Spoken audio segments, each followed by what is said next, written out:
হাদির উপরে যে হামলা হয়েছে সেটার তীব্র নিন্দা জানাই।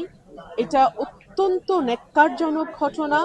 আপনাদের মনে থাকবে নভেম্বরের শুরুতে বিএনপির চট্টগ্রাম থেকে একজন প্রার্থীর ওপরও কিন্তু এরকম গুলির হামলা হয়েছে। সো যারা নির্বাচনটিকে কলঙ্কিত করতে চায়, যারা চায় না বাংলাদেশে একটি অবাধ, সুষ্ঠু এবং নিরপেক্ষ নির্বাচন হোক, যারা চায় না বাংলাদেশ গণতন্ত্রের পথে যাত্রা শুরু করুক, এবং যারা চায় না যে বাংলাদেশের মানুষ আবার একটি নির্বাচিত রাজনৈতিক সরকার পাক, তারাই কিন্তু এই ধরনের হামলার সঙ্গে যুক্ত বলে আমরা বিশ্বাস করি। দুইবার নাম ঘোষণা হয়েছে কিন্তু ব্রাহ্মণবাড়িয়া 2-তে কারো নাম নাই। সেই জন্য ব্রাহ্মণবাড়িয়া 2-এর মানুষজন অত্যন্ত দুঃখিত। এবং আমার নাম ঘোষণা হয়নি, অথচ আমার সংবাদ মাধ্যমে যে ভাইরা আছেন তারা কেন যেন ওই আসন লেখার সময় লেখেন এটা রুমিন ফারহানার আসন। তাহলে সেটা আপনারাই ভালো জানেন কেন আপনারা এটা লেখেন।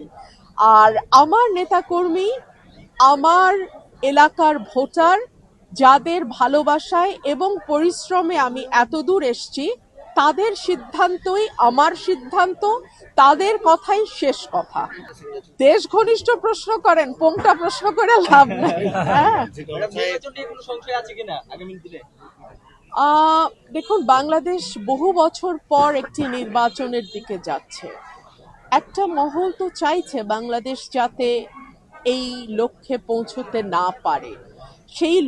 সেই মহলটি নানানভাবে অস্থিতিশীল পরিবেশ তৈরির চেষ্টা করছে, আইন শৃঙ্খলা পরিস্থিতির অবনতি ঘটাচ্ছে, তারা মানুষের মধ্যে ভীতি তৈরি করছে। সুতরাং একটা মহল চাইছে যেন বাংলাদেশ আবারও সুস্থ ধারার রাজনীতি এবং সুস্থ ধারার গণতান্ত্রিক ধারার যেই বাংলাদেশ, সেটাতে প্রবেশ করতে না পারুক।